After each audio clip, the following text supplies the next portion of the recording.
The parking lot stretched before me like a gray ocean, endless rows of metal gleaming under the harsh afternoon sun.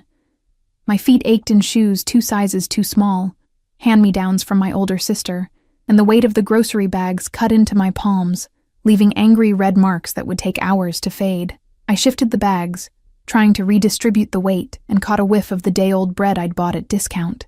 It smelled vaguely sweet, tinged with the promise of going stale soon.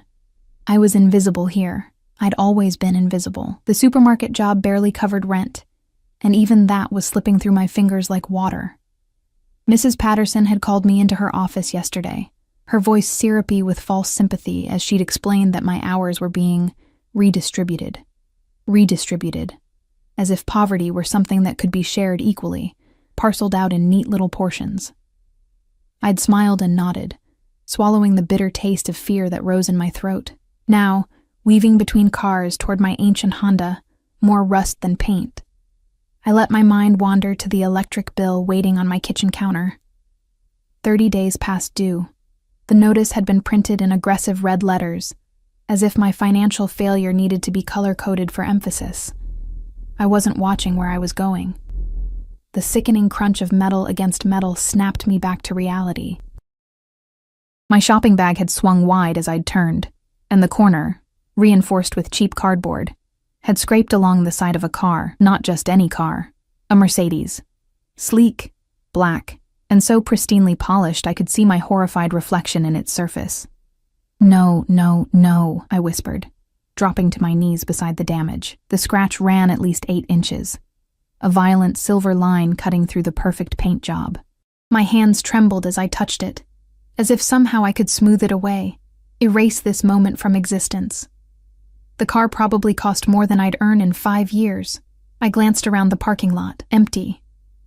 No witnesses to this disaster. No owner storming toward me with justified rage. Just me, the scratch, and the crushing weight of consequence settling onto my shoulders like a physical thing. I should have walked away. God, I should have just walked away. But my mother's voice echoed in my head, stern and uncompromising. We may be poor, Emma, but we're not dishonest. She'd died 3 years ago, cancer eating through her body while medical bills ate through any savings we'd managed to scrape together. Her moral compass, however, had survived intact in my memory, pointing true north even when every practical instinct screamed at me to run. I fumbled in my purse for a pen in the back of a receipt. My handwriting came out shaky, barely legible. I'm so sorry. I accidentally scratched your car. Please call me so I can make this right. Emma Wright, 555-0147. I read it twice, shame burning in my chest, then wedged the paper under the windshield wiper. The gesture felt simultaneously noble and stupid. How exactly was I going to make this right? I couldn't even afford to fix the dent in my own car door. The walk back to my Honda felt like a death march. I'd forgotten about it by the next morning. Not truly forgotten. The scratch haunted the edges of my consciousness like a persistent headache. But I'd shoved it into the category of problems I couldn't solve, alongside the electric bill and my dwindling bank account. The supermarket was unusually busy for a Thursday morning. Apparently, there was some sort of sale on organic produce that had drawn the wealthy crowd from the north side of town. They moved through the aisles with the casual confidence of people who'd never checked a price tag, filling their carts with imported cheeses and wine that cost more per bottle than my weekly grocery budget. I was restocking the cereal aisle when my phone buzzed. Unknown number. My thumb hovered over the decline button. Telemarketers, probably, or worse, a collections agency. But something made me answer, pressing the phone to my ear with my shoulder while I continued shelving boxes of cornflakes. Hello? Silence. Not empty silence, but the kind that held weight. Someone was there, breathing, considering. Emma Wright? The voice was male, deep, and carried an accent I couldn't quite place. Eastern European, maybe. Each word was precisely articulated, as if English were a language he'd learned through careful study rather than natural acquisition. Yes? My heart began a slow, heavy drumbeat against my ribs. You left a note on my car yesterday. The cereal box slipped from my fingers, hitting the floor with a hollow thud. Oh God, yes. I'm so sorry, I didn't mean. The bag just swung out and I was babbling. Words tumbling over each other in a desperate rush to explain, to apologize, to somehow make this fixable. Where are you now? He didn't sound angry. That was somehow worse. His tone was neutral, flat, giving away nothing. "I'm at work. Harris Supermarket on 5th Street, but after my shift I was already calculating. If I skipped lunch for a month, maybe 2. If I picked up extra hours, I'll be there in 20 minutes. Wait, you don't have to." The line went dead. I stood in the cereal aisle, phone still pressed to my ear, and felt the first tendrils of real fear curl around my spine. Something about that voice, about the absolute certainty in his words, suggested this was not a man accustomed to being contradicted. Not a man who made requests, only statements. 20 minutes. I glanced down at my uniform, a polyester vest over a cheap white shirt, both stained with the morning's mishaps. My hair was pulled into a messy ponytail, and I couldn't remember if I'd even put on mascara this morning. Not that it mattered. This wasn't a social call. This was Judgment Day. The minutes crawled by with agonizing slowness. I tried to focus on work, on arranging boxes into neat rows, but my hands wouldn't stop shaking. Mrs. Patterson walked past, frowning at my obvious distraction, and I forced myself to move faster, to look productive. 18 minutes. What would he look like? I'd constructed an image in my mind. Middle-aged, probably balding, the kind of self-important businessman who drove luxury cars to compensate for personal inadequacies. He'd yell, threaten to sue, demand payment I couldn't provide. Maybe he'd be reasonable. Maybe we could work out some sort of payment plan. Maybe. 23 minutes after the call, the automatic doors at the front of the store slid open. I was at the register by then, covering someone's break, and I had a perfect view of the entrance. Later, I would think about fate, about timing, about how different my life might have been if I'd been in the back room or on a different aisle. But in that moment, all I could do was stare. He wasn't middle-aged or balding. He was probably in his mid-30s, tall, easily over 6 feet, with the kind of build that spoke of deliberate maintenance. Not a gym rat's bulk, but the lean, dangerous muscle of someone who viewed physical strength as a tool rather than an aesthetic. His suit was charcoal gray, perfectly tailored, and probably cost more than my car. Everything about him was precise, controlled, from the way he moved, economical, purposeful, to the way his dark eyes swept the store with the calculated assessment of a predator evaluating territory. But it wasn't just him. 2 men flanked him, both wearing dark suits and expressions of professional boredom. Security. The one on the left had a bulge under his jacket that made my stomach drop. The one on the right kept one hand near his hip, eyes constantly moving, cataloging exits and potential threats. They shouldn't have been intimidating in a suburban supermarket at 10 in the morning. They were. The man in the center, my Mercedes owner, I presumed, pulled out his phone, glanced at it, then his gaze locked onto me with laser precision. Even from 50 feet away, I felt the impact of that look like a physical force. He walked toward me, and the crowd parted without seeming to notice they were doing it. Something about his presence, his bearing, made people instinctively move aside. The 2 security guards maintained their positions, flanking him at a distance that was protective without being obvious. Up close, he was even more striking. Sharp cheekbones, a jaw that could have been carved from granite, and those eyes, dark, almost black, and utterly unreadable. His cologne reached me first, expensive and subtle, with notes of cedar and something darker, more primal. It overwhelmed the store's usual scent of floor cleaner and refrigerated produce. Emma right. It wasn't a question. My mouth had gone completely dry. Yes. The word came out as barely a whisper. He studied me with the same thorough assessment he'd given the store, and I resisted the urge to fidget, to apologize again, to fill the silence with nervous chatter. His gaze moved from my face to my uniform to my hands, still slightly trembling, and something flickered in his expression. Not quite sympathy. Calculation, maybe. "The scratch on my car," he said finally, his accent more pronounced in person. "How do you propose to fix it?" This was it.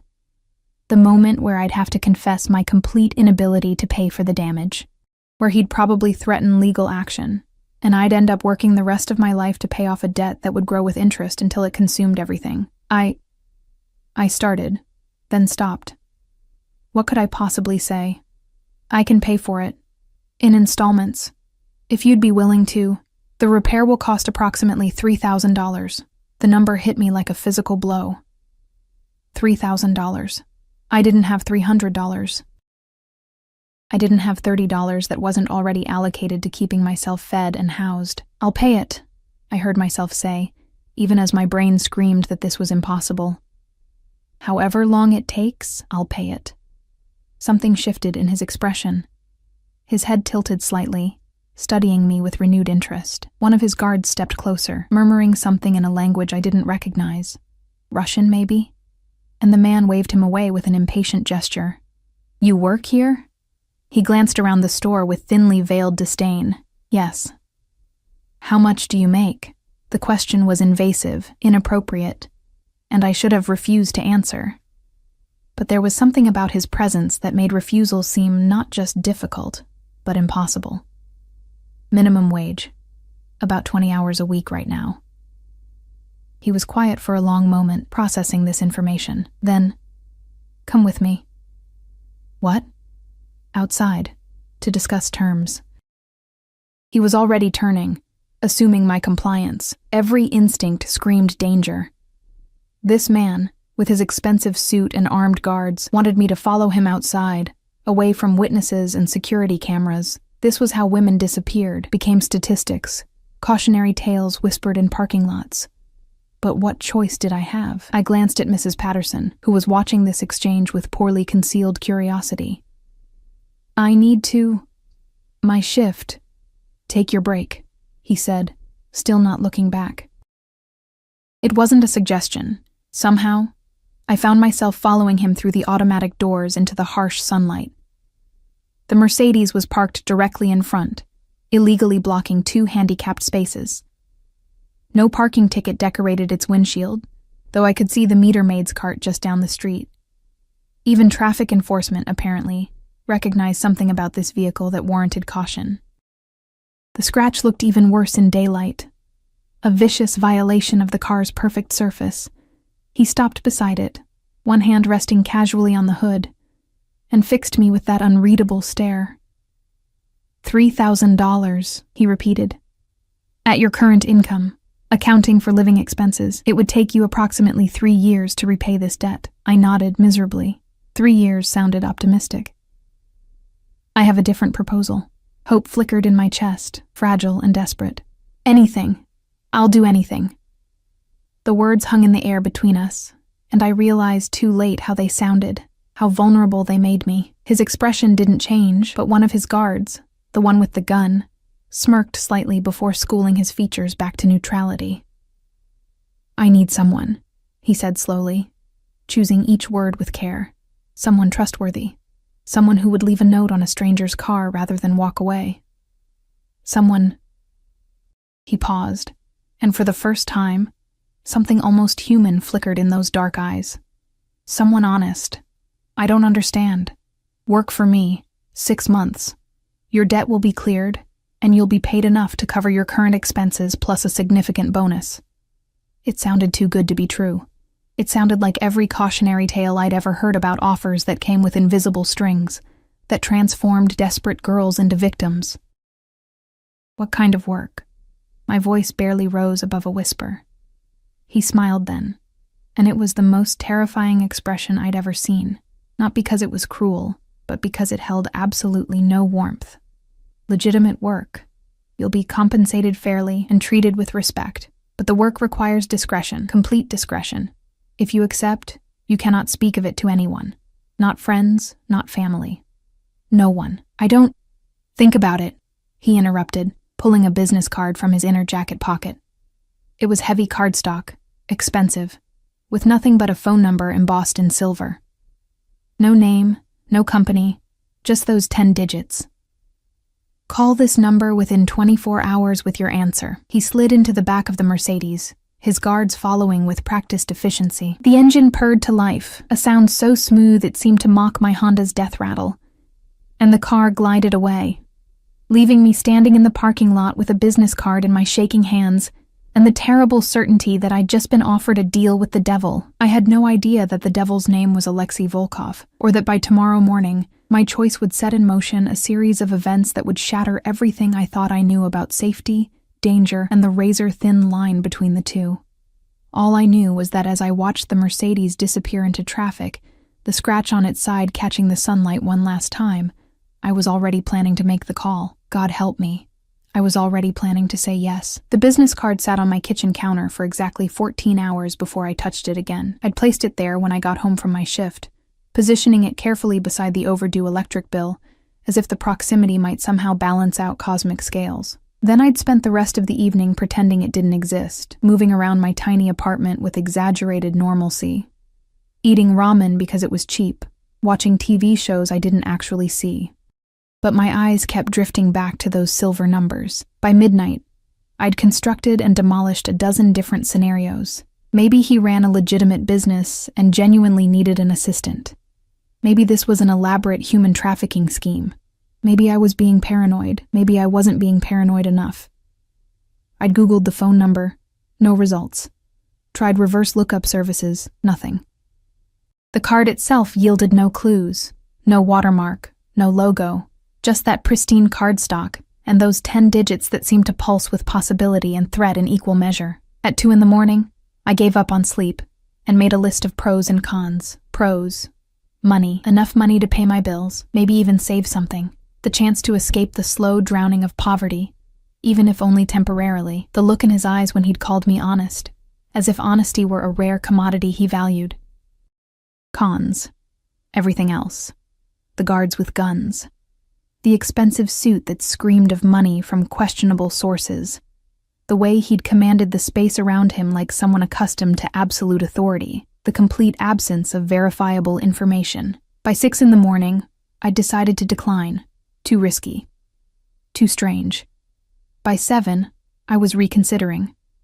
The electric company had left another notice, this one promising disconnection within 5 days.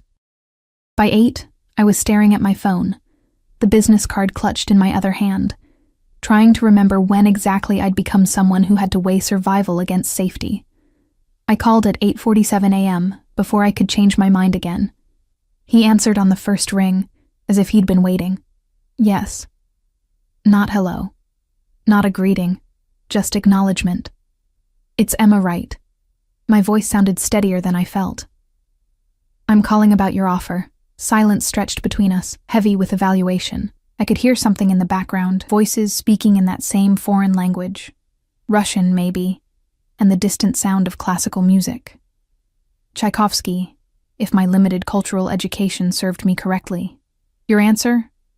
Still that careful, precise English, each word articulated like a legal contract.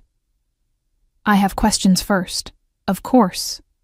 Was that approval in his tone? I couldn't tell. What exactly would I be doing? You said legitimate work, but that's not very specific. You would be managing certain domestic affairs, coordinating schedules, handling correspondence, ensuring smooth operation of daily logistics. He paused. Think of it as being a personal assistant, but one who values discretion above all else. It sounded reasonable. It sounded too reasonable. Why me? You could hire anyone, someone with experience, qualifications. I told you why. His voice dropped slightly, taking on an edge that made my skin prickle.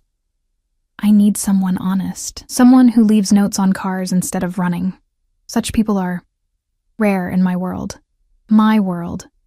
As if he existed in a different reality than the rest of us. Maybe he did. If I say yes, when would this start? Today. This afternoon. A car will collect you at 2 o'clock. Bring nothing but essentials. Toiletries, clothing for 1 week. Everything else will be provided. My heart hammered against my ribs. Wait, I'd be living. Where exactly? That will be explained when you arrive. You'll have your own quarters, complete privacy, and freedom to leave during designated hours. Another pause. But while you're working, Emma, you belong to me. Your time, your attention, your loyalty. All of it belongs to me. Is that understood? The way he said my name, Emma, sent an involuntary shiver down my spine. It sounded like possession. like a claim being staked. I need to think. No. The word cracked through the phone like a whip. No more thinking. Yes or no. Right now. This was insane. This was every warning I'd ever received about stranger danger and too good to be true offers, and men who appeared out of nowhere with impossible solutions. Yes, I heard myself say. Yes, I'll do it. Good. Satisfaction colored his tone now, warm and dangerous. 2 o'clock. Be ready. The line went dead before I could respond, before I could ask any of the 1,000 follow-up questions crowding my throat. I stood in my kitchen, phone still pressed to my ear, and wondered if I'd just made the best or worst decision of my life. The car that arrived at 1:58 p.m. was not the Mercedes. It was a black SUV with tinted windows so dark they were probably illegal, and the man who emerged from the driver's seat was built like a wall, 6.5 feet of solid muscle packed into another one of those ubiquitous dark suits. He had a scar running from his left eyebrow to his jaw, and eyes that assessed me with professional detachment. "Miss Wright?" His accent was thicker than Alexi's, the consonants harder. "Yes. I am Victor. I'll be driving you." He reached for the single duffel bag I'd packed. Everything I owned worth taking fit into one bag, which said something depressing about my life, and loaded it into the back with surprising gentleness. The interior of the SUV smelled like leather and something else, something metallic that made my imagination conjure uncomfortable images. Victor held the door open, waiting with infinite patience as I hesitated on the curb. This was it. Last chance to run. I climbed in. The drive took 40 minutes, winding through the city and then out into the suburbs I'd only ever seen from bus windows. The houses grew larger, the lots more expansive, until we were passing estates hidden behind stone walls and iron gates. Old money neighborhoods where gardeners cost more than my annual salary. Victor didn't speak during the drive, and I didn't try to force conversation. Instead, I watched the world transform outside the window, watched my reality shift from cramped apartments and discount supermarkets to manicured lawns and imported cars. We turned onto a private road, actual private, with a guardhouse and a barrier that lifted automatically at our approach. The guard inside nodded at Victor with familiar respect. The house at the end of the drive wasn't a house. It was an estate, all stone and glass and architectural ambition, sprawling across what must have been at least 5 acres. Gardens surrounded it, precisely maintained, and I could see what looked like a pool house in the distance, larger than my entire apartment. "Mr. Volkov is expecting you," Victor said, speaking for the first time since we'd left. He pronounced the name with a reverence that bordered on religious. Volkov, the O sounds deep and round. Volkov, so that was his name. I rolled it around in my mind, testing the weight of it. The front door opened before we reached it, and a woman appeared, 50s, steel-gray hair pulled into an immaculate bun, wearing what I could only describe as a housekeeper's uniform, updated for the 21st century. Her expression was neutral, but her eyes were sharp, cataloging everything about me in 2 seconds flat. "Miss Wright, I'm Mrs. Chen. I manage the household staff." Her English was perfect, accentless. "Mr. Volkov is in a meeting, but asked me to show you to your quarters and explain your duties." Duties. Right, this was a job, not a kidnapping. I had to keep reminding myself of that. Mrs. Chen led me through the house, and I tried not to gape like a tourist. Marble floors, artwork that looked museum quality, furniture that probably had provenance documents and insurance policies. Everything was immaculate, elegant, and somehow cold, despite the obvious expense. "The main house has 32 rooms," Mrs. Chen explained as we climbed a curved staircase that belonged in a palace. "Mr. Volkov's private quarters are in the east wing. Staff quarters are in the west wing, including yours.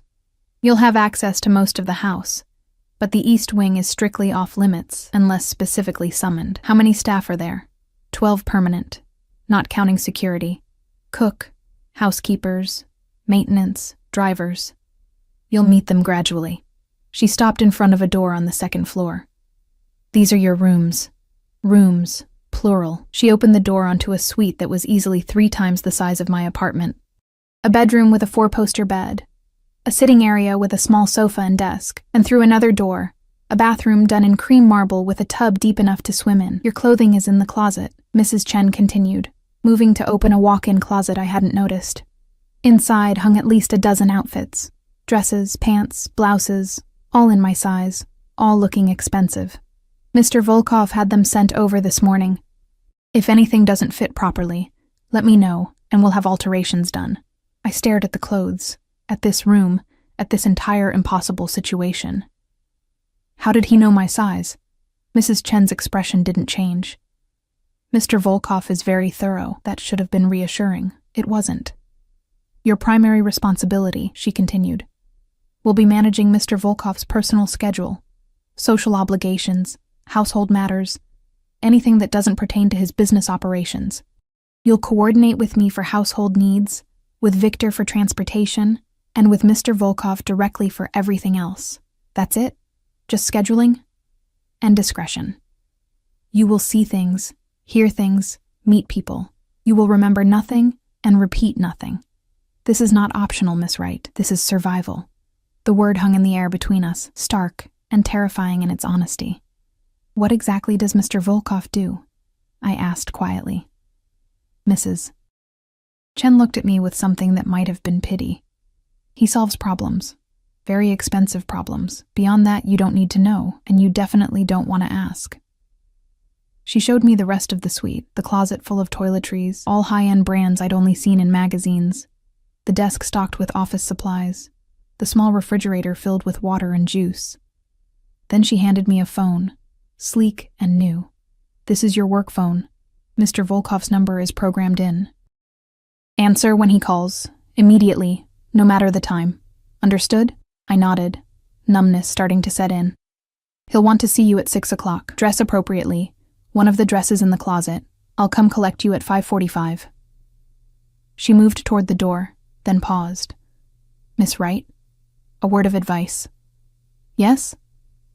Mr. Volkov values honesty above all else, but he also values loyalty. Learn the difference between the two quickly, and you'll do well here. Confuse them, and... She didn't finish the sentence. She didn't need to.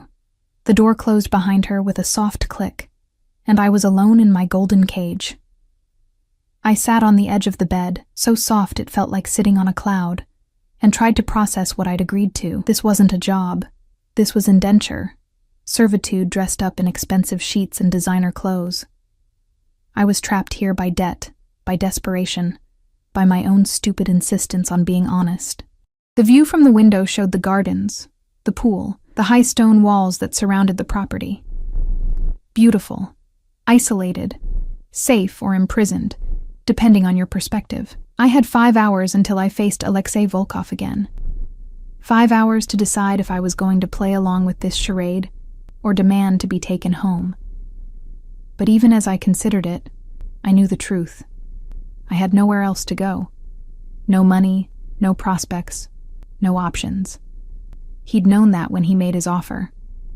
Had probably calculated it with the same precision he applied to everything else. I was here because I had to be, and something told me that leaving wouldn't be as simple as calling Victor and asking for a ride back to my apartment. At 5:45 exactly, Mrs. Chen knocked. I'd chosen a dress from the closet, navy blue, simple but elegant, hitting just below my knees. It fit perfectly, of course. Everything here was perfect. That was part of the problem. She led me back through the house, this time to the ground floor, through hallways I hadn't seen before. We stopped in front of a set of double doors, dark wood carved with intricate patterns. Mr. Volkov's study, Mrs. Chen said. Remember what I told you? She knocked twice, then opened the door without waiting for a response. The room beyond was all dark wood and leather, books lining the walls from floor to ceiling. A massive desk dominated the space, and behind it sat Alexei Volkov, phone pressed to his ear, speaking rapid-fire Russian. He glanced up as we entered, held up one finger, wait, and continued his conversation. I stood in the doorway, uncertain, while Mrs. Chen retreated, closing the doors behind her. Alexei finished his call, set the phone down with careful precision, and finally looked at me properly. His gaze moved from my face to the dress to my hands, clasped nervously in front of me, and something flickered in his expression. You came, he said, as if there had been any doubt. I said I would. People say many things, few follow through. He stood, moving around the desk with that predatory grace I remembered from the supermarket. "The dress suits you. Thank you." The words felt inadequate, childish. He stopped a few feet away, close enough that I could smell his cologne again, cedar and darkness, but not close enough to touch. "Are you afraid of me, Emma?" The question caught me off guard. "Honesty," Mrs. Chen had said. He valued honesty. "Yes," I admitted. "Good." He smiled. And it was that same terrifying expression from before, beautiful and utterly without warmth. Fear means you're paying attention. Fear keeps you safe. He moved to a side table where crystal decanters sat, amber liquid catching the light. "Drink?" "No, thank you." He poured himself 2 fingers of what looked like whiskey, neat. "Your predecessor lasted 3 weeks before she tried to steal from me." My blood went cold. What happened to her? She returned what she took and left. Alive, unharmed, but significantly poorer. He took a sip, watching me over the rim of the glass. "I'm not a monster, Emma, but I am not a fool either. People who work for me are compensated generously. In return, I expect absolute loyalty. I understand." "Do you?" He set the glass down, moved closer. "I don't think you understand yet. Not really. You see the house, the money, the obvious power. But you don't yet see what that power means. What it costs. What it demands." He was close now. Close enough that I had to tilt my head back to maintain eye contact. Close enough that I could see the flecks of gold in his dark eyes. Could count the faint lines at the corners that spoke of stress or age or violence witnessed. "I'm going to tell you something," he said quietly, "and then we're never going to discuss it again. Are you listening?" I nodded, not trusting my voice. "I am not a good man. The things I do, the business I conduct, the problems I solve, none of it would meet with your approval if you knew the details. But I operate by a code, Emma. I protect what's mine. I honor my agreements, and I never, ever lie." His hand came up, and I flinched involuntarily. He paused, something dark crossing his features, then very slowly, very carefully, brushed a strand of hair behind my ear. The touch was gentle, almost tender, and somehow that made it more terrifying than any threat. "You're mine now," he whispered. "For 6 months, you belong to me. Your safety is my responsibility. Your well-being is my concern. But in return, your loyalty is absolute. Can you do that?" I should have said no, should have demanded to leave, to escape, to get as far from this man and his beautiful prison as possible. "Yes," I breathed. His smile this time held something new. Satisfaction, possession, and underneath it all, a hunger that made my stomach drop and my pulse quicken in equal measure. "Then let's begin." The first week passed in a blur of careful choreography and unspoken rules. I learned the rhythm of the house, how Mrs. Chen appeared at precisely 7 each morning with coffee and a detailed schedule, how Victor drove Alexei to various locations throughout the city, returning at unpredictable hours, how the other staff moved through the rooms like ghosts, efficient and silent, their eyes carefully averted whenever Alexei was present. I learned which doors were locked, always the east wing, always Alexei's private quarters, and which rooms I was expected to manage. The formal dining room that seated 20 but was never used. The library with its thousands of books in multiple languages. The sitting room where Alexei occasionally entertained guests. Men in expensive suits who spoke in low voices and left with sealed envelopes. I learned not to ask questions. But mostly I learned about Alexei himself. He rose at 5:30 each morning, already dressed in immaculate suits by the time I saw him at breakfast. He drank his coffee black, read 3 newspapers simultaneously, 2 in Russian, 1 in English, and took exactly 6 phone calls before 8 a.m. His schedule was a puzzle of meetings that Mrs. Chen called appointments, with a meaningful emphasis, lunches that lasted hours, and evening obligations that required my coordination but never my presence, except when they did. "Tonight," he said on Thursday morning, not looking up from the financial section, "you'll accompany me to dinner." I paused in the act of reviewing his calendar. "I will?" "Yes. 8 o'clock. Victor will bring you something appropriate to wear." Finally he glanced up and I caught the flash of something, amusement, challenge, in his dark eyes. Have you eaten at Rousseau before? Rousseau? The restaurant that required reservations 6 months in advance and had a dress code so strict they'd once turned away a senator's wife for wearing the wrong shoes. I'd seen it featured in magazines, always photographed in that soft focus way that made everything look like a dream. No, I admitted. You'll enjoy it. He returned to his newspaper, dismissing me. Then, as I reached the door, Emma? I turned. Yes? Wear your hair down. It wasn't a request. The dress Victor delivered at 6 o'clock was black silk, simple in cut but devastating in execution. It hugged every curve I had and suggested curves I didn't, falling to mid-thigh in a way that was elegant rather than provocative. The shoes were Louboutin. I recognized the red soles from fashion magazines, with heels high enough to be dangerous. I stared at myself in the full-length mirror and barely recognized the woman looking back. She looked sophisticated, expensive, like someone who belonged in Alexei's world. The illusion was perfect. The reality beneath felt like a lie. Victor knocked at 7:45. Mr. Volkov is waiting in the car. The SUV idled in the circular driveway, and through the tinted windows I could see Alexei's silhouette in the back seat. Victor opened the door for me, and I slid in carefully, hyper-aware of the dress's length, of the confined space, of Alexei's presence beside me. He turned as I settled into the leather seat, and his gaze moved over me with the same thorough assessment he applied to everything. This time, though, something shifted in his expression, a tightening around his eyes, a slight catch in his breath. Perfect, he murmured, and the word felt like a brand against my skin. The drive to the restaurant took 20 minutes through evening traffic. Alexei spent it on his phone, switching seamlessly between English and Russian, his voice never rising above a conversational tone, even when the content seemed to warrant it. I caught fragments, numbers, names, what might have been threats delivered with polite precision. Rousseau occupied the top floor of a converted warehouse in the Arts District, all exposed brick and floor-to-ceiling windows offering a panoramic view of the city. The hostess greeted Alexei by name, her smile professional but warm, and led us past the crowded dining room to a private alcove tucked away from prying eyes. Mr. Volkov, your usual table.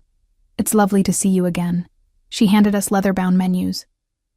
Stefan will be serving you tonight, alone with him in the intimate space, separated from the other diners by a half wall of frosted glass.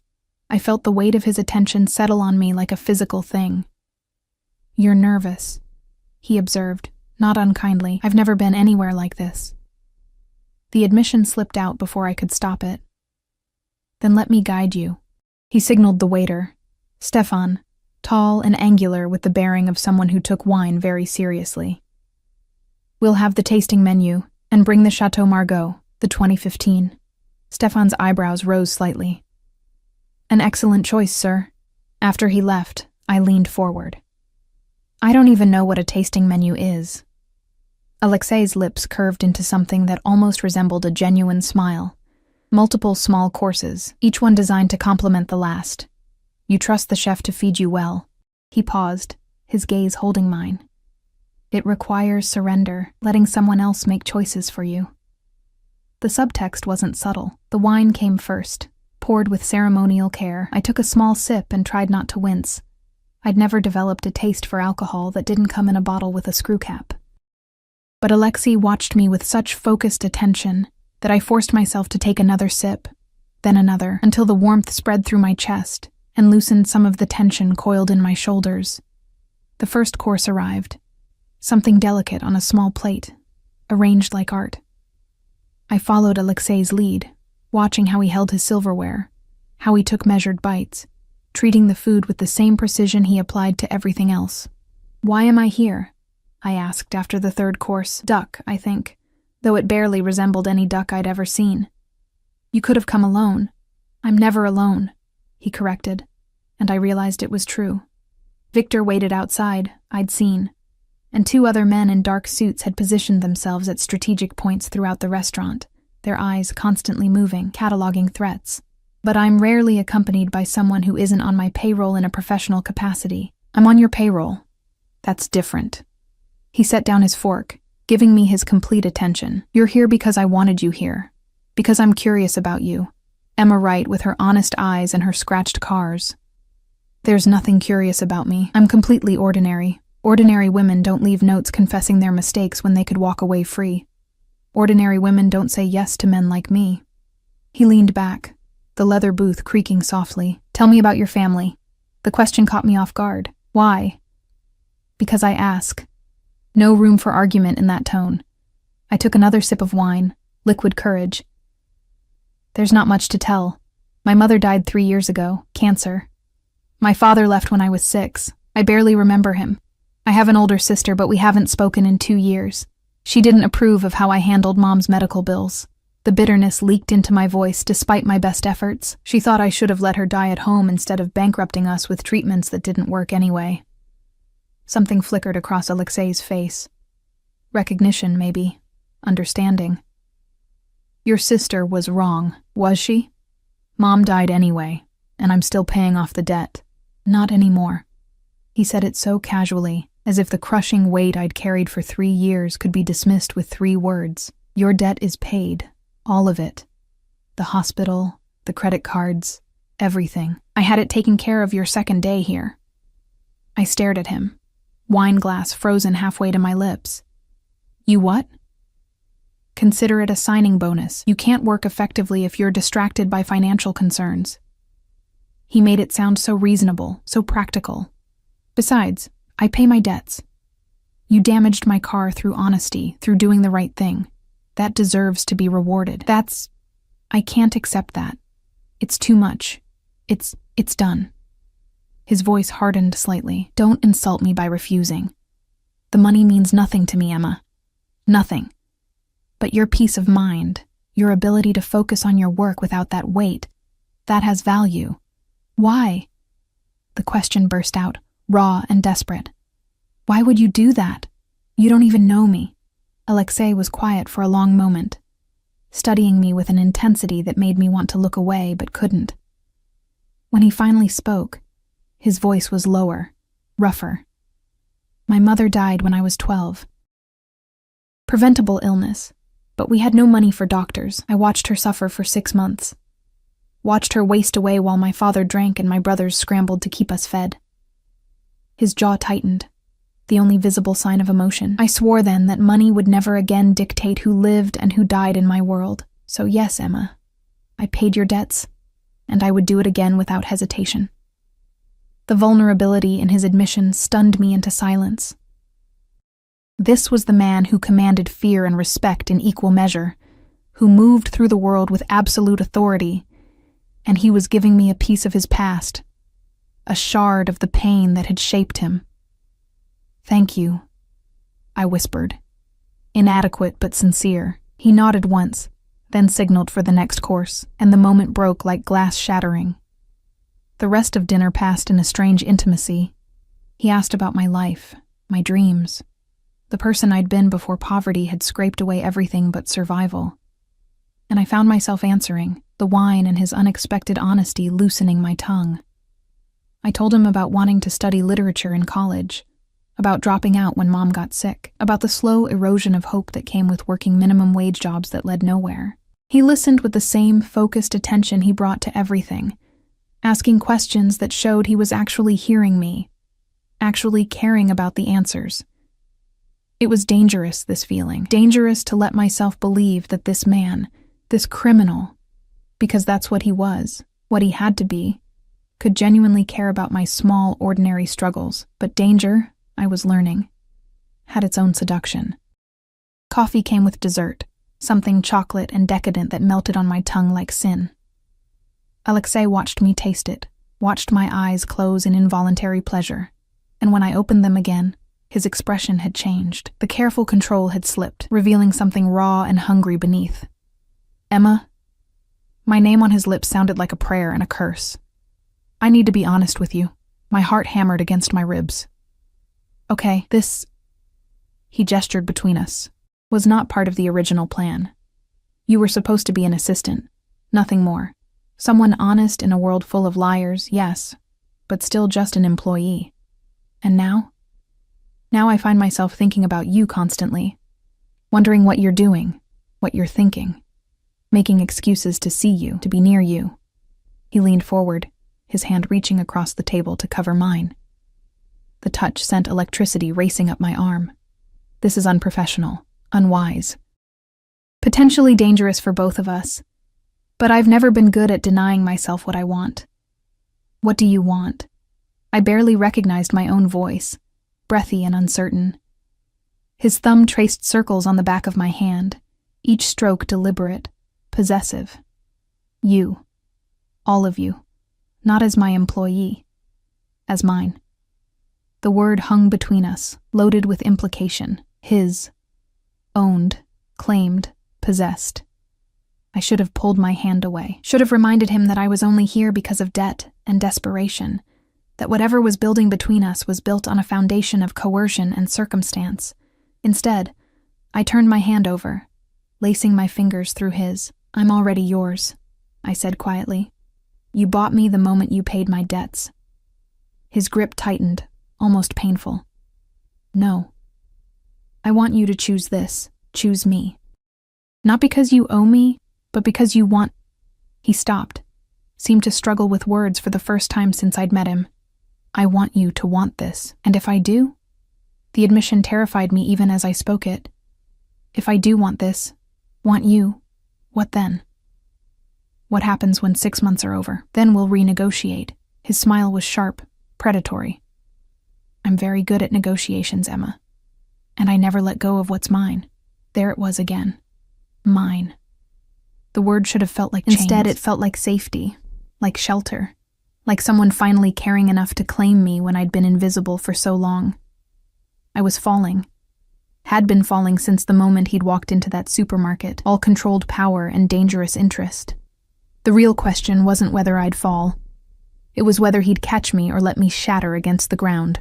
Victor appeared at Alexei's subtle signal, and we rose to leave.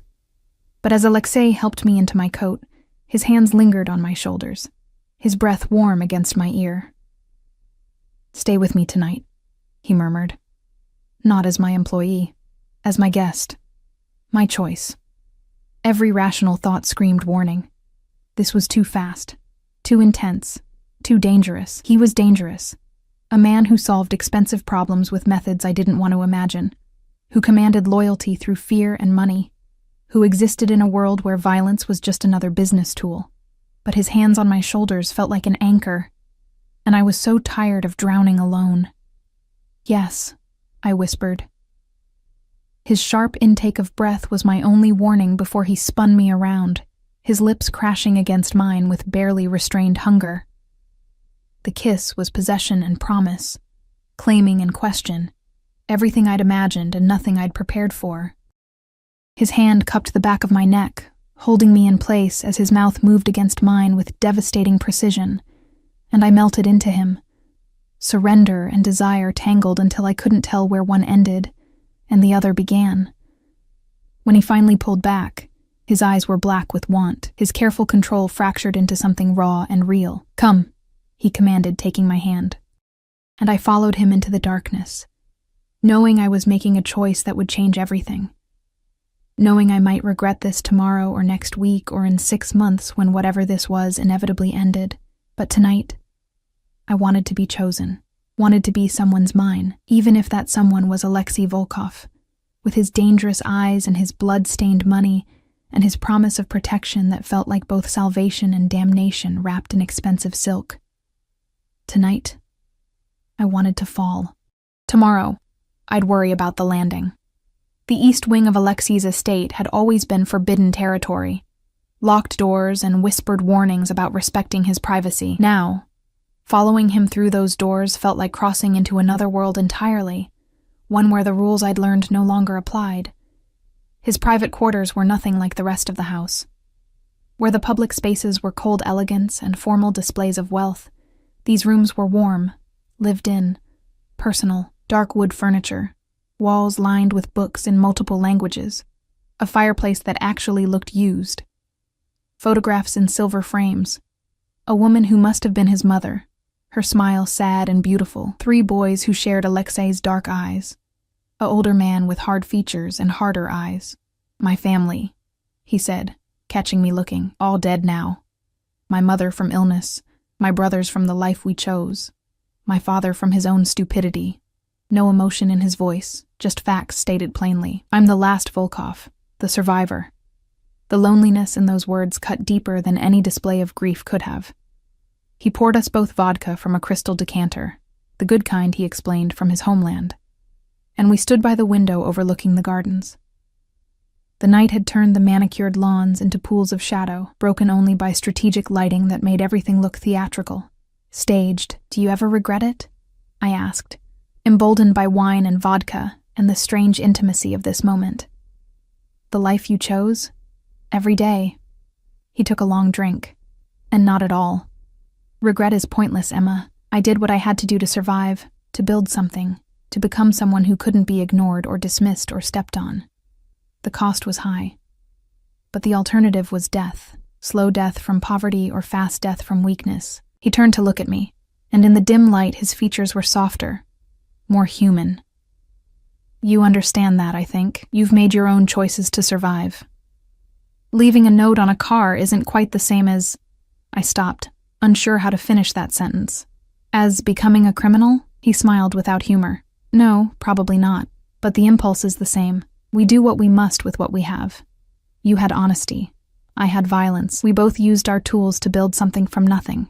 He set down his glass and moved closer, until I could feel the heat radiating from his body, could smell that cedar cologne mixed with vodka, and something darker, more primal. I'm going to kiss you again, he said, giving me time to refuse, to step back, to reclaim the professional distance that had protected us both. And then, I'm going to take you to my bed, and if at any point you want to stop, you say so, and Victor will drive you back to your quarters. No consequences, no judgment. Do you understand? My mouth had gone dry. Yes. Then say it. Say you want this. I want this. The words came out stronger than I felt. I want you. This kiss was different from the restaurant. Slower, deeper, a deliberate claiming rather than an explosion of need. His hands moved to my waist, pulling me against him, and I went willingly, my fingers tangling in his hair, as he walked me backward toward the bedroom. The room beyond was all dark colors and masculine simplicity. A massive bed dominating the space. More books stacked on nightstands. Another fireplace casting flickering shadows across the walls. He laid me down on sheets that felt like liquid silk, and I watched as he shrugged off his jacket, loosened his tie. Each movement precise and controlled, even now. You're beautiful, he murmured, his hand tracing the line of my jaw, down my neck, along my collarbone. So fucking beautiful, it makes me want to lock you away where no one else can see you. The possessiveness should have scared me. Instead, it sent heat pooling low in my belly. That sounds like a very expensive prison, I managed. His laugh was low, rough. The most expensive, golden bars and silk chains. His lips followed the path his hand had traced, pressing kisses to my skin that felt like brands. Would you let me keep you, Emma, if I asked? You're not asking. You're taking. No.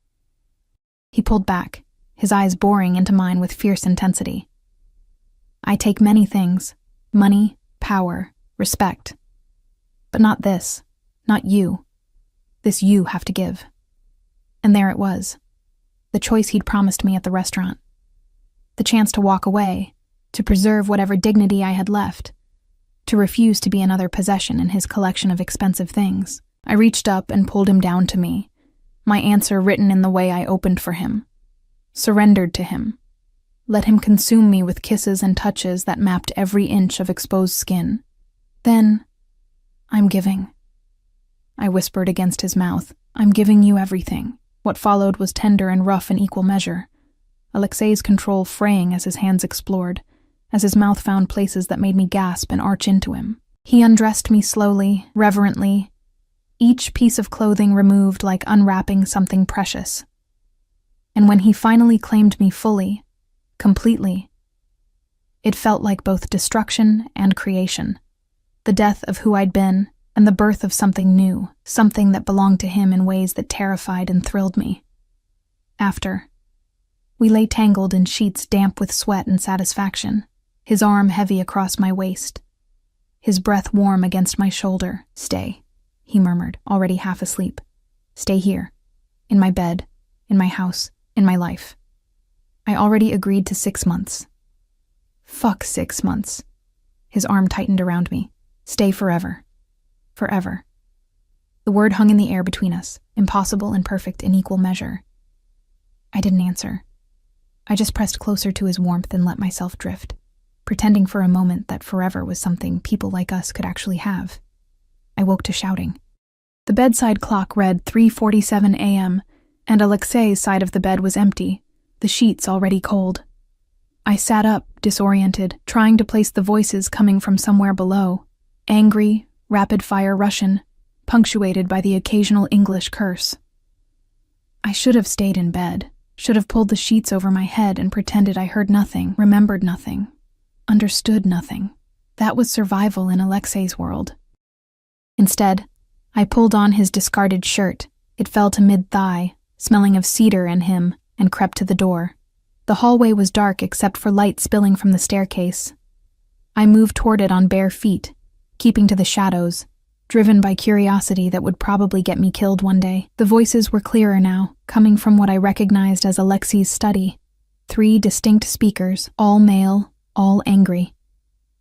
Completely unacceptable, Alexei. You know the rules about personal involvement.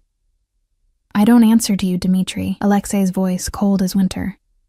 I don't answer to anyone. You answer to the Bratva, a different voice, older, harder. You always have. Your brothers understood that. Your father understood. My father was a drunk who died choking on his own vomit. My brothers were idiots who got themselves killed over pride and stupidity. I built this organization into something that matters, something that has real power. And I did it by knowing when to follow rules and when to break them. And the girl? Dmitri again. That's you breaking rules? The silence that followed made my blood run cold. The girl, Alexei said slowly, each word carved from ice, is not your concern.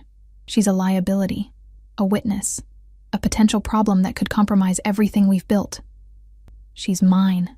The words cracked through the study like a gunshot. And if anyone touches her, threatens her, or even looks at her wrong, I will personally ensure they spend their last hours begging for death. Are we clear? More silence. Then footsteps, heavy and angry. I scrambled back toward the bedroom, but I wasn't fast enough. The study door flew open, and 2 men emerged, both older than Alexei, both wearing expensive suits that didn't quite hide the bulk of weapons underneath. They stopped when they saw me, taking in Alexei's shirt, my bare legs, my obvious presence in the East Wing where no staff member should ever be. Dmitri, I assumed it was him, smiled, but there was no warmth in it. So this is the honest girl, the one who leaves notes on cars. I couldn't speak, couldn't move. Fear had turned my legs to stone. Get out. Alexei's voice came from behind them, and when they turned, I saw his face. Cold fury barely contained, every line of his body radiating deadly intent. Both of you, now, before I forget we're supposed to be on the same side. They left, but not before Dmitri threw one last look at me. Assessment and threat wrapped together. The front door slammed hard enough to rattle the windows. Alexei stood in the hallway, fists clenched at his sides, breathing hard. When he finally looked at me, some of the fury drained away, replaced by something that might have been concern. You shouldn't have come downstairs. I heard shouting. I was worried. Worried. He laughed, but there was no humor in it. You should be worried about yourself, Emma. You should be fucking terrified. Do you understand what you've gotten yourself into? No, I admitted, but I'm starting to get an idea. He moved toward me, and I forced myself not to flinch. His hands came up to cut my face, thumb brushing across my cheekbone with unexpected gentleness. I told you I'm not a good man, but I need you to understand, truly understand, what that means. The people you just saw, they're part of the Bratva, the Russian organization I work for, work with, lead in this territory, and they're right to be concerned about you. Why? Because you make me weak. The admission seemed to pain him, because for the first time in 15 years, I give a fuck about something other than power and money and respect. Because I would burn this entire organization to ash before I let anyone hurt you. And that makes me vulnerable, predictable. I didn't ask you to care about me. No, you didn't. His smile was bitter. You just left an honest note on a car and destroyed every fucking wall I'd built. You just existed, all vulnerable and brave and real in a world full of liars and killers. And now, I can't let you go. Then don't. I covered his hands with mine. I'm here. I'm choosing to stay. Whatever that means, whatever comes, I'm choosing you. You don't know what you're choosing, then show me. I held his gaze, refusing to look away. Show me your world, all of it. The good, the bad, the parts that will probably give me nightmares. I'd rather know than be protected by ignorance. He studied me for a long moment, searching for something. Fear, maybe, or second thoughts. Whatever he saw must have satisfied him, because he nodded once, sharp and decisive. Okay, tomorrow I'll show you who I really am, what I really do. And after that, you can decide if you still want to stay. I'll stay, I said with more confidence than I felt. We'll see. He pulled me back toward the bedroom, and we climbed into bed, but this time there was no passion, no heat. Just him holding me like I might disappear. His face buried in my hair, his breathing gradually slowing. Alexei, I whispered into the darkness, what did they mean about your brothers? About them being idiots? His arms tightened around me. They challenged the wrong people, made threats they couldn't back up, thought the family name would protect them. A pause. It didn't. Family means nothing in this world without the power to defend it. I learned that lesson. They didn't. And your father? Drank himself to death after my mother died. Couldn't handle the guilt of killing her with his negligence. His voice was flat, emotionless. I was 16. Dmitri and the others took me in, taught me the business, shaped me into what I am now. In a way, I owe them everything. But you don't like them. I respect them. I honor my obligations to them, but like? He laughed quietly. No, Emma. I don't like anyone except... He didn't finish the sentence, but his meaning was clear. We lay in silence after that, both pretending to sleep, both knowing the other was awake. Outside, the first hints of dawn began to lighten the sky.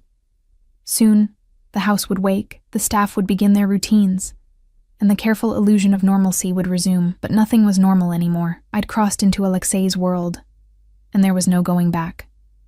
Tomorrow, he'd show me the darkness he lived in, and I'd have to decide if I could survive there, or if some prices were too high, even for someone as desperate as I'd been. His breathing finally evened out, deep and regular, and I let myself relax into his warmth. Whatever tomorrow brought, whatever horrors or truths he revealed, tonight I was safe in his arms. Tonight, I was his. And maybe, just maybe, he was mine too. Morning came too quickly, pale sunlight filtering through curtains I didn't remember closing. Alexei was already awake, dressed in dark jeans and a black sweater, the most casual I'd ever seen him. He sat in the chair by the window, watching me with an expression I couldn't read. Get dressed, he said quietly. Wear something comfortable. We're going out. Mrs. Chen had left clothes outside the bedroom door. Jeans, a soft cashmere sweater, boots. I dressed quickly, hyper-aware of Alexei's gaze tracking my every movement.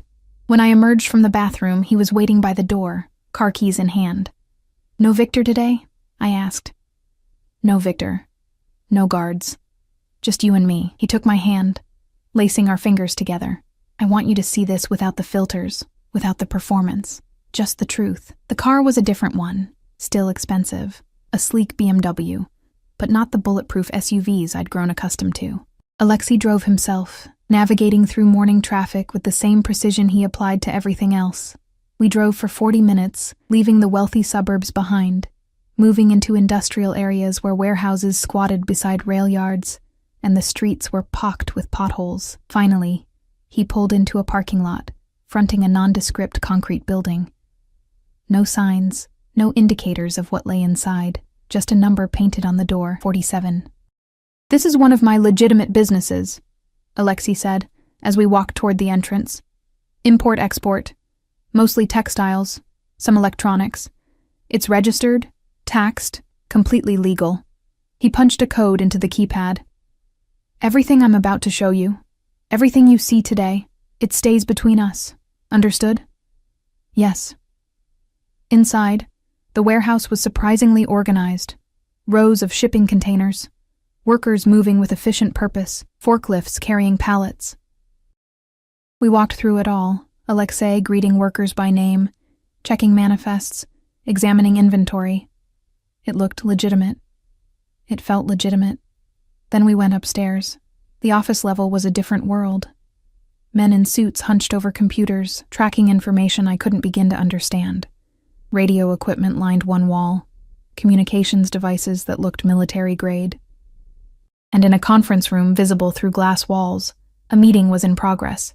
Hard-faced men arguing over maps and documents. This is the real business, Alexei said, his hand on the small of my back, guiding me through the controlled chaos. The warehouse below is real, profitable even, but it's also cover for everything else. Money laundering, smuggling routes, information trafficking. We move things for people who can't use legitimate channels, sometimes drugs, sometimes weapons, sometimes just cash that needs to disappear and reappear clean. My stomach churned, but I forced myself to stay calm, to listen. I don't deal in people, he continued, his voice hardening. That's a line I won't cross. No trafficking, no exploitation. Everything else.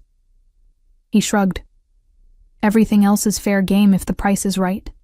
He led me to his private office, a corner room with windows overlooking the rail yard. Once inside, he poured us both coffee from a machine that looked absurdly expensive for such a utilitarian space. Questions, he said. Ask me anything. This is your chance to know everything. I wrapped my hands around the coffee cup, needing the warmth. How did you get into this? I told you my brothers were idiots. What I didn't tell you is that I learned from their mistakes. When they died, I was 19, already working for the Bratva, doing small jobs, collections, muscle work, the grunt labor of organized crime. But I watched, learned, saw how the smart ones operated. I saved money, made connections, and when an opportunity came to take over a small territory, I took it.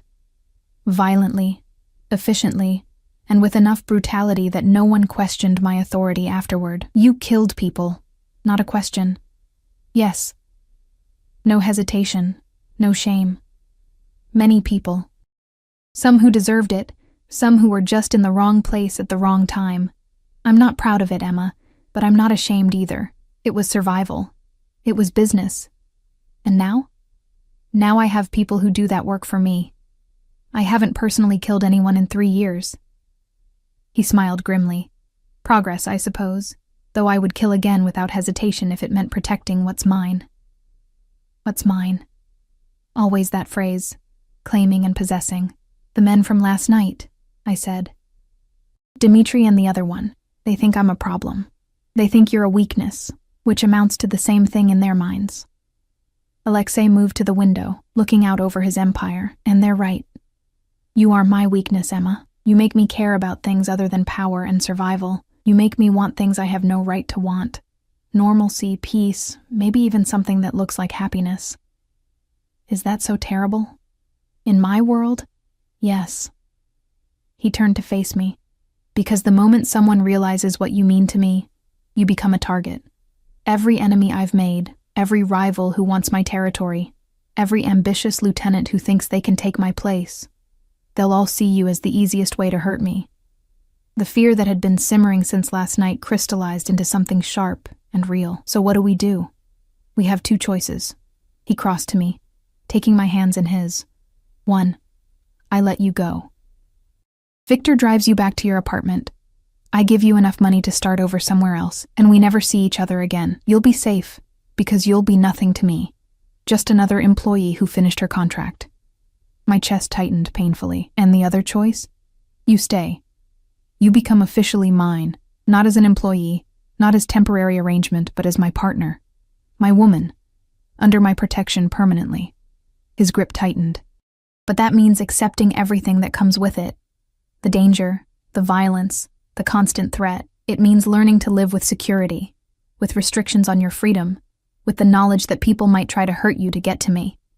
That's not really a choice, I whispered.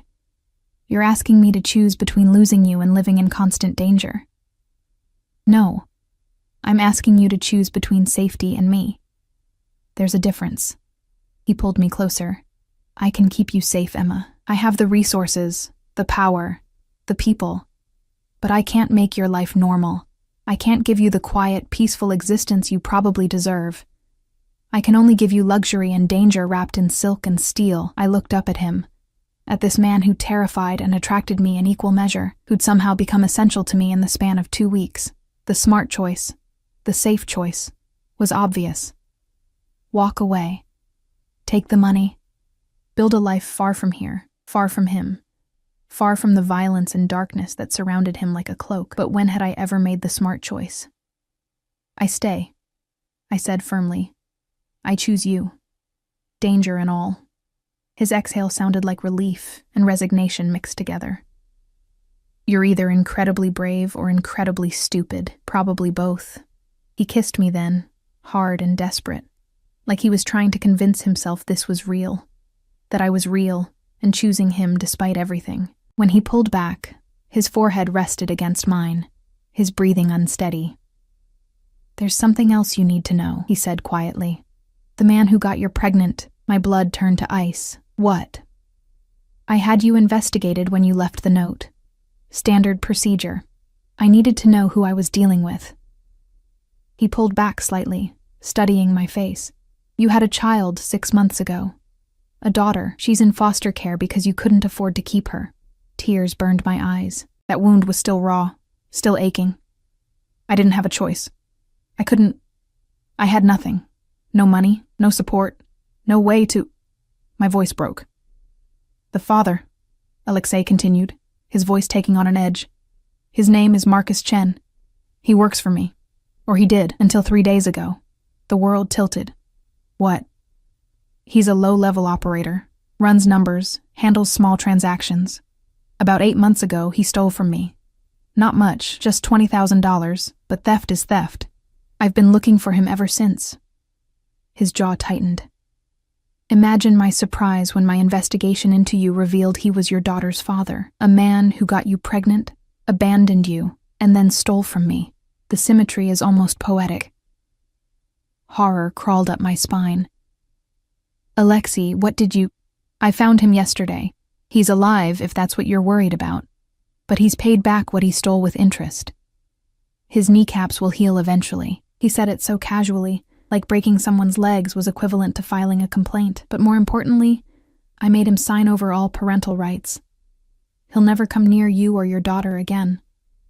I should have been horrified, should have been disgusted by the violence, by the casual brutality. Instead, I felt something else. A savage satisfaction that Marcus had finally faced consequences for what he'd done to me. My daughter, I whispered. Sophia. Her name is Sophia. I know. Alexei's expression softened. And if you want her back, if you want to be her mother, I can make that happen. I have lawyers, connections, resources. I can navigate the foster system, expedite the process, ensure you get custody. She could be home within a month. The offer hung between us, massive and terrifying, and exactly what I'd dreamed of since the day I'd handed her over to the social worker. My arms empty and my heart shattered. Why would you do that? I asked through tears. She's not yours. She's not your responsibility. No, she's not. He wiped away my tears with his thumb, gentle, despite the violence those same hands had inflicted on Marcus. But you're mine, and that means your daughter is under my protection too. I told you, Emma. I protect what's mine, all of it. I collapsed against him, sobbing into his chest as he held me, stroking my hair and murmuring in Russian, words I didn't understand, but that sounded like comfort, like promises. I want her back, I choked out. I want my baby back. Then you'll have her. He kissed the top of my head. I'll start the process today. Mrs. Chen can help prepare a nursery. Whatever you need, whatever Sophia needs, it's yours. We stood there in his office overlooking his criminal empire while I cried for everything I'd lost and everything I might get back. This man, this dangerous, violent man, was offering me the one thing I thought I'd never have again: my daughter, my family, a chance to be whole. The price was my soul, probably. My innocence, definitely. My safety, almost certainly. But standing in Alexei's arms, feeling his steady heartbeat against my cheek, knowing he'd broken a man's legs for hurting me, knowing he'd move heaven and earth to give me back my child, I couldn't bring myself to care about the price. Some things were worth the darkness. 3 weeks later, Sophia came home. She was 6 months old, all chubby cheeks and dark curls, and when the social worker placed her in my arms, I felt something in my chest crack open. All the love I'd locked away, all the hope I'd suffocated, flooding back in a rush that left me breathless. Alexei watched from the doorway of the nursery he'd had created, a room done in soft pastels with every possible baby item money could buy. His expression was unreadable, but when Sophia looked at him and smiled, something in his face softened. "She likes you," I said, settling into the rocking chair with my daughter. Children are good judges of character, or terrible ones, depending on your perspective. He moved closer, one finger reaching out to touch Sophia's tiny hand. She grasped it immediately, holding on with surprising strength. "She has your eyes. And her father's hair." I still couldn't think of Marcus without anger, but it was distant now, dulled by satisfaction that he'd paid for what he'd done. "She's beautiful." Alexei crouched beside the chair, his attention split between me and Sophia. "You're both beautiful. My girls. My girls." Another claim, another possession. But this time I didn't mind. Mrs. Chen knocked softly. "Mr. Volkov, Dmitri is here for the meeting." Alexei's jaw tightened. "Tell him I'll be down in 5 minutes." After she left, he turned back to me. "I need to handle business. Will you be all right?" "We'll be fine." I smiled, more genuinely than I had in months. "Go. Do what you need to do." He kissed me softly, then pressed another kiss to Sophia's forehead. "I'll be back in an hour. Victor is stationed outside if you need anything." I watched him leave, this man who'd destroyed my life and rebuilt it into something unrecognizable. This criminal who'd given me back my daughter. This monster who held me like I was precious. Sophia gurgled in my arms, her tiny hand still grasping at air, at me, at everything. She had no idea what world she'd been born into, what darkness surrounded the pretty nursery and expensive toys.